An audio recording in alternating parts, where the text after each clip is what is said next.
दोस्तों, इस दुनिया में कोई भी ऐसी परेशानी नहीं है जिस परेशानी का कोई सोल्यूशन ना हो। लेकिन कुछ व्यक्ति ऐसे होते हैं कि अपनी परेशानी को दूर करने के लिए वह जल्दबाजी में ख़तरनाक फैसला लेते हैं, जिसकी वजह से उनके आने वाले कल पर तौर तरीके से पहरा तो लगता, साथ में कई लोगों की ज़िंदगी भी तबाह हो जाती है। आज की घटना में सेम कुछ ऐसे ही होता है। एक रेखा नाम की युवती होती है।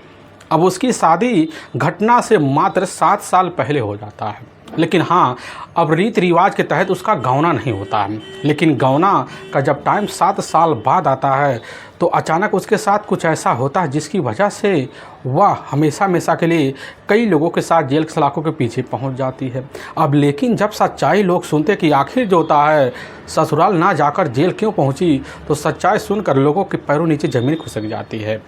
आखिर लोग भी सोचने पर मजबूर सा हो जाते हैं। आखिर क्या इस घटना में क्या हुआ, इस घटना की आप पूरी तह तक सच्चाई जानने के लिए इस वीडियो को आज आप लास्ट तक जरूर देखिएगा। नमस्कार दोस्तों, मैं प्रदीप कुमार आपको इस चैनल पर मैं स्वागत करता हूं। दोस्तों, आज की यह जो सच्ची घटना है, यह घटना सुनाने से पहले मैं आपसे एक छोटा सा रिक्वेस्ट करना चाहता हूं, क्योंकि आप अगर इस चैनल पर नए हो और पहली बार आए हुए हो तो एक बार जाकर अपने इन्हीं प्यारे हाथों से आप इस चैनल को लाइक और सब्सक्राइब और शेयर ज़रूर कर लें, ताकि आपकी वजह से इम्पोर्टेंट होने के नाते यह जो वीडियो आज काफ़ी लोगों तक पहुँचाया जा सके। और इसके लिए हम आपके तहे दिल से शुक्रगुजार रहेंगे। दोस्तों, आज की यह जो सच्ची घटना है, यह घटना ठीक राजस्थान प्रदेश, और राजस्थान प्रदेश में जाना माना जिला पड़ता है नागौर, और ठीक उसी नागौर से ही 2 नए ज़िले उत्पन्न हुए हैं। अब जिनका नाम अब डिडवान और एक कचमन होता है। अब उसी कचमन जिला के अंतर्गत एक जाना माना इटावा लाखा गांव आता है। अब उसी गांव के रहने वाले होते हैं इधर मेवाराम अब दादरवाल। उनके परिवार में उनके टोटल 3 ही बच्चे होते हैं। जो बड़ा बेटा होता है जिसका नाम सुरेंद्र उर्फ सुरेंद्र दादरवाल होता है, जिसकी उम्र लगभग अब 24 साल के आसपास होता है। लेकिन मेवाराम दादरवाल जो होते हैं एक अपने इलाके के जाने माने खेतिहर अब किसान भी होते हैं। और लेकिन सुरेंद्र उर्फ सुरेश दादरवाल जो होता है मौके पर एक प्राइवेट स्कूल होता है, उसी में जाकर मौके पर बच्चों को पढ़वाता था। और इधर जो होता है तौर तरीके से अपने इलाके में जो होता है अब रहकर प्रतियोगिता परीक्षाओं की भी तैयारी भी करता था। अपने भविष्य में वह लगा पड़ा होता है कि हमारा भविष्य जो था तरीके से चल पाता। और इधर मौका मिलता सुरेंद्र जो था अपने पिता मेवाराम अब दादरवाल के साथ खेतों में भी मेहनताना कर उनके साथ हाथ बटा दिया करता था। लेकिन परिवार में खुशीमय ज़िंदगी बीतती है।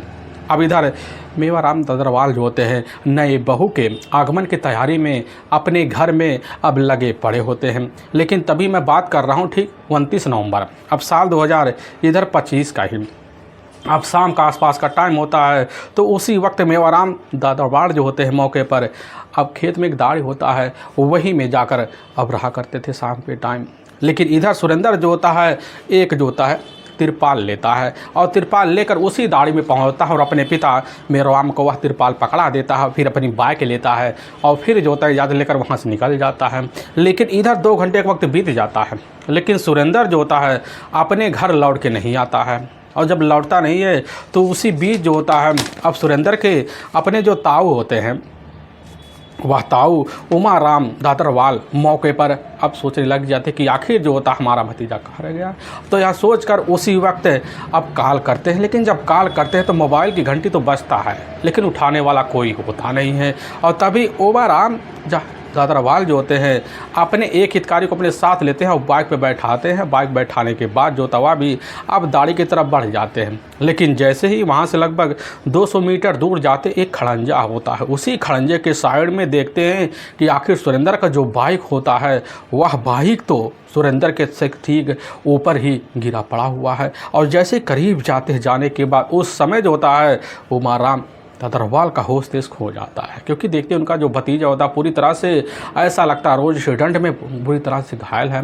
उनके मन में शंका होता है। तुरंत जो होता है इसकी खबर अपने कुछ हितकारियों को देते हैं और उसी हितकारियों की मदद से लेकर पहुंच जाते हैं अपने नज़दीकी अब अस्पताल। और लेकिन जब वहां पहुंचने के बाद जो होता है डॉक्टर जैसे देखते तो उसी वक्त इधर अब मृत घोषित कर देते हैं। और तुरंत जो होता है इधर उमाराम इसकी जो सूचना होता है अब अपने ही छोटे भाई अब मेवाराम दादरवाल को दे देते हैं। और मेवाराम दादरवाल जैसी खबर पाते हैं उसी वक्त अपनी ही पत्नी को लेकर जैसे ही अस्पताल पहुंचते और दहाड़े मारकर इधर बॉडी को देखते वहीं चीख चिल्लाना शुरू कर देते हैं। और चंद मिनट के अंदर की जो सूचना होता है अब जाकर इधर इटावा लाखा इलाके की पुलिस थाने को टीम को लग जाता है।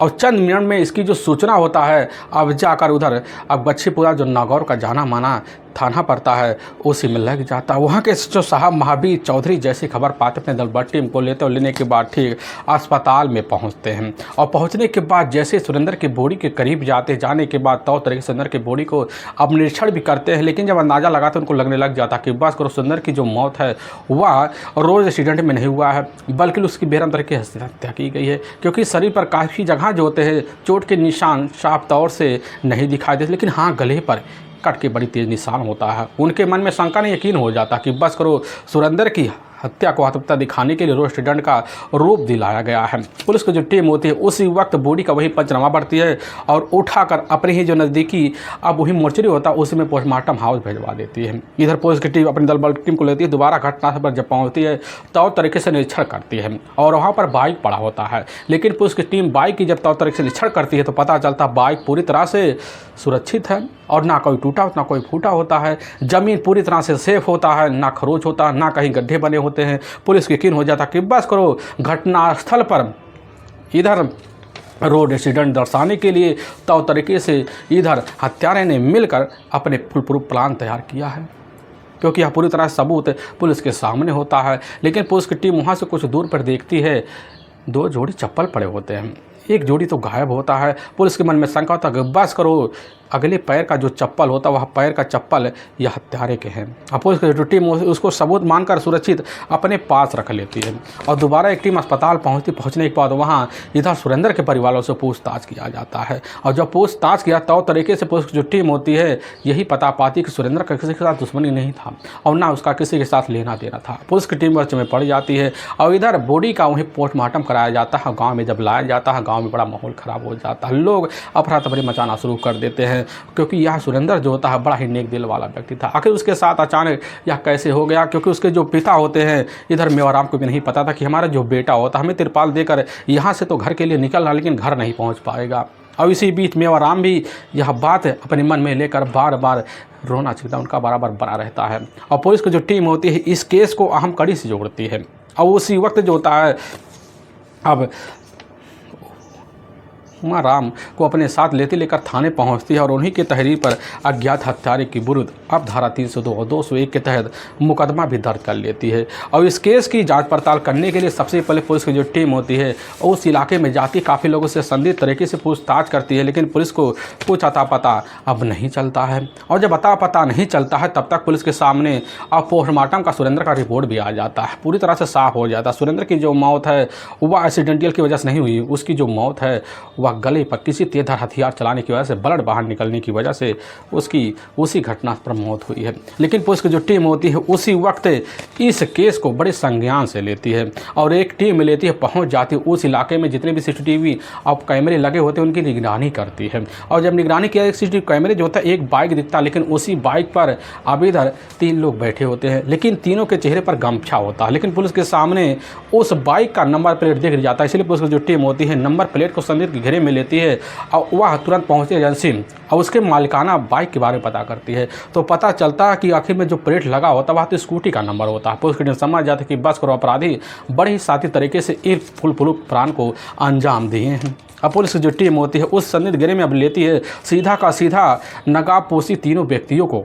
अब पुलिस की टीम पहुंचती है उस इलाके में फ़ोटो को लेकर काफ़ी लोगों के सामने रखती है, काफ़ी लोगों से शिनाख्त करवाती है। तभी उसी में से एक व्यक्ति का शिनाख्त हो जाता है और पता चलता है एक व्यक्ति का नाम होता है अब जीवड़ राम जाटो, जो ठीक उसी इलाके का रहने वाला होता है। और पुलिस की जो टीम होती है बिना देर की जीवड़ राम जाटो को पहुंचती है, उसके घर से दबिश मारती है और कस्टडी में लेकर थाने पहुंच जाती है। अब जीवड़ राम जाटो से जैसे ही सुरेंद्र की हत्या के बारे में पूछताछ किया बिना किसी हीरा हवाली के अब जीवन राम जाटव तुरंत जुल्म स्वीकार कर लेता है, कहने लग जाता कि साहब सुरेंद्र की अपनी पत्नी होती है।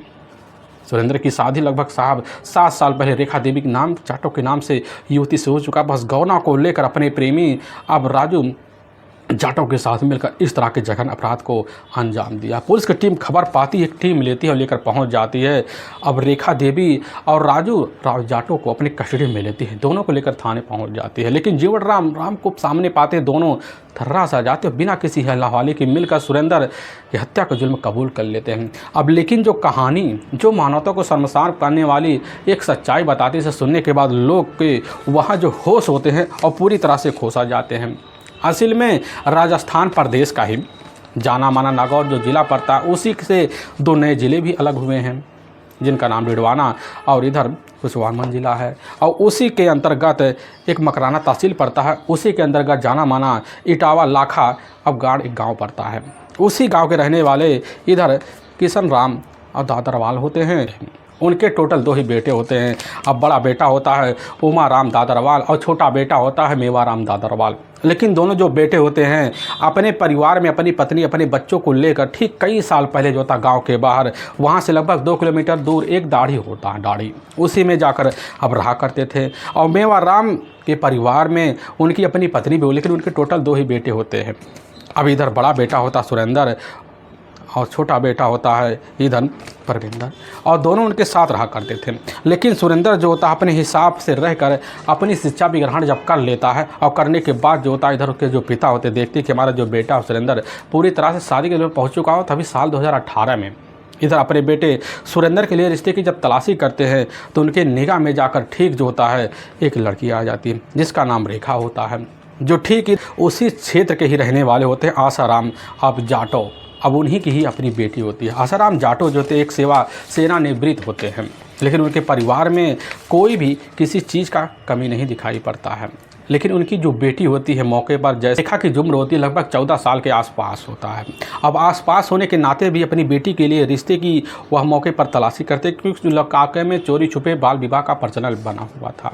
लेकिन इसी बीच जो होता है अब जाकर इधर आसाराम जाटव अपनी बेटी के लिए रिश्ते की जब तैयारी करते हैं तो उनकी खबर सुरेंद्र के कानों पहुँचती है और सुरेंद्र बड़ी जल्दी जो होता है देख रेख करता है और जाकर और रिश्ते की हामी बन लेता। साल 2018 में अब इधर बाल विवाह दोनों के बीच हो जाता है और जब होता हंसी खुशी होता है तब तरीके से होता है।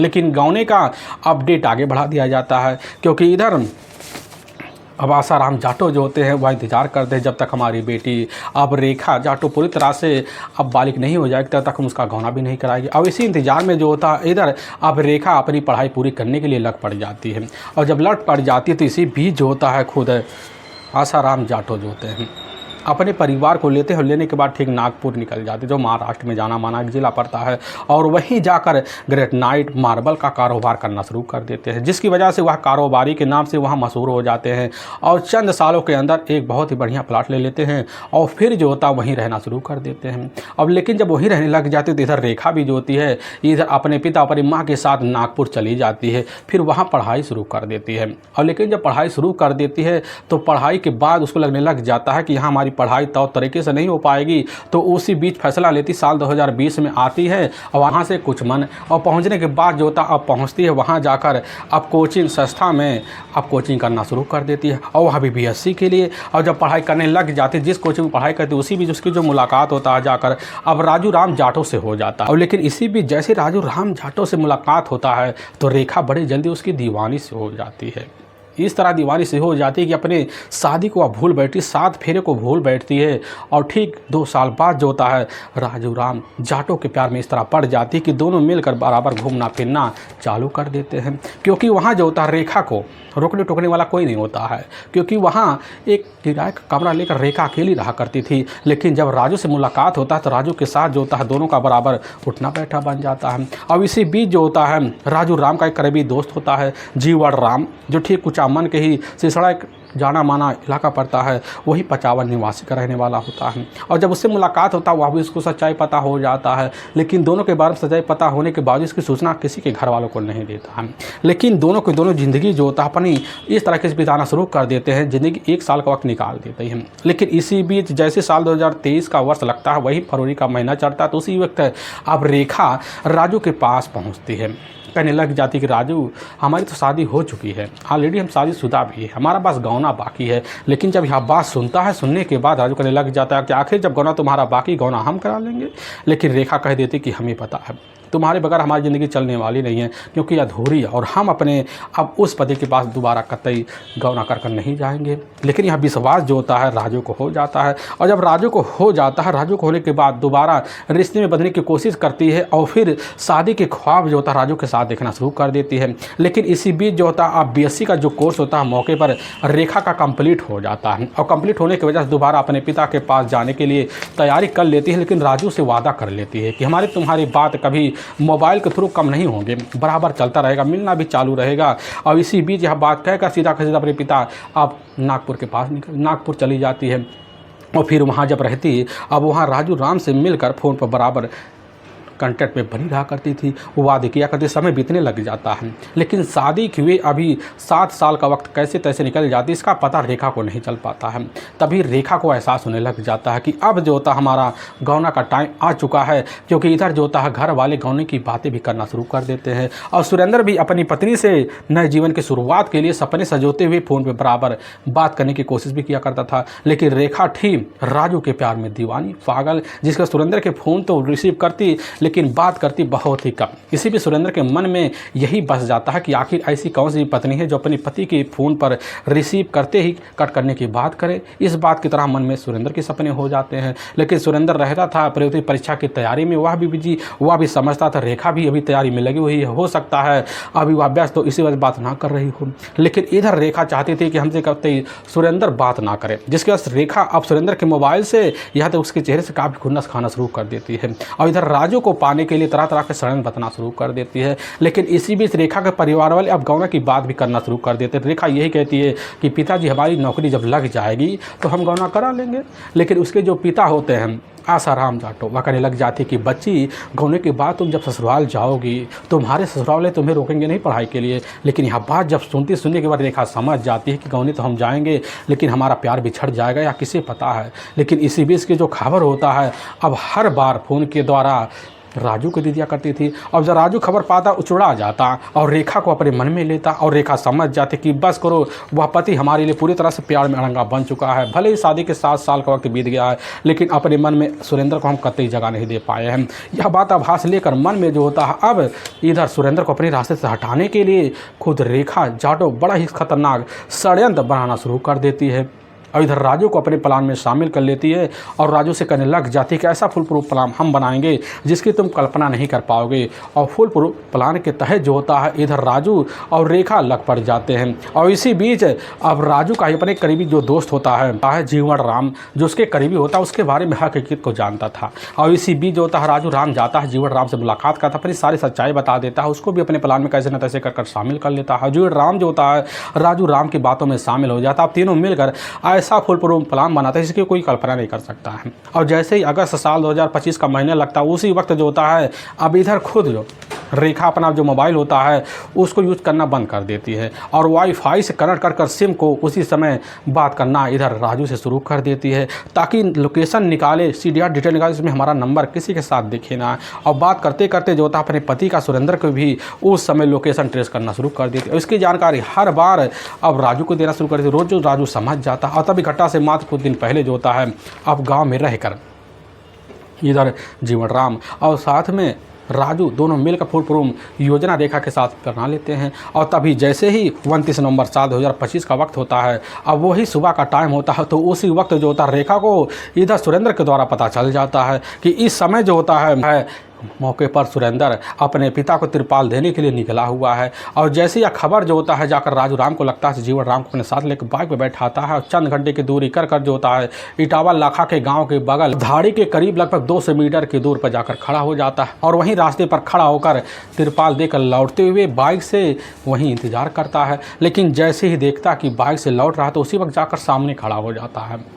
अब इधर राजू राम और वहीं बाइक रोक लेता है। सुरेंद्र कहने लग जाता है कि हमें इस गांव के जाने वाला जो रास्ता है वह नहीं समझ में आ रहा कौन सी तरफ मुड़ा जाए। लेकिन यह बात जैसे सुनता सुरेंद्र हेलमेट उतार देता है तो उसी वक्त अब दोनों के दोनों एकाएक टूट पड़ते हैं और वहीं तेजर हथियार से बड़े बेरहम तरीके से हत्या कर देते हैं। लेकिन हत्या को आत्महत्या दर्शाने और इधर एक्सीडेंट दर्शाने के लिए वहीं बॉडी को नीचे रखते उसी के ऊपर बाइक ले जाते फिर वहाँ से फरार हो जाते हैं। लेकिन इसकी जो खबर होता है रेखा को फ़ोन के द्वारा नागपुर दिया जाता है और रेखा खबर पाती है, सीधा फ्लाइट पकड़ती है और नागपुर से जयपुर पहुंच जाती है और इधर अपने ही ससुराल पहुंच जाती है। और वह जताना चाहती थी कि हमें बहुत चिंता था अपने पति का, और पहुंचती है सीधा कैसे अस्पताल तो वहाँ जो होता दहाड़े मार कर चिल्लाना शुरू कर देती है और उस दुख में वह भी साथ देने लग जाती है। लोगों को किन हो जाता है लेकिन नहीं पता होता है कि विशैला जो होता नागिन हमारे घर में दखल दे चुकी है। लेकिन वाकई में दोस्तों पुलिस के सामने जब यह सच्चाई षड्यंत्र के तहत लोगों के सामने आता, लोग सुनते हैं पूरी तरह से दंग सा रह जाता है कि आखिर जो होता 7 साल पहले शादी हुई दुल्हन अब जो गौने बनकर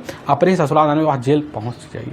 लोगों के पैरों नीचे ज़मीन भी खिसक जाता है। पुलिस की जो टीम तीनों को ले जाती है वहाँ के कोर्ट पेश कर देती है और कोर्ट में तीनों के ऊपर काफ़ी गंभीर धर्म मुकदमा दर्ज करके ले जाकर हमेशा हमेशा के लिए जेल सजा के पीछे डाल दिया जाता है। दोस्तों हमें इस घटना का सुनाने का जो उद्देश्य है किसी के दिल को ठेस पहुँचाना नहीं है बल्कि आपको यह बताना कि आप जहाँ भी रहें आप सावधान और सतर्क जरूर रहें। दोस्तों फिर मिलेंगे एक नई वीडियो के साथ, तब तक के लिए जय हिंद और जय भारत।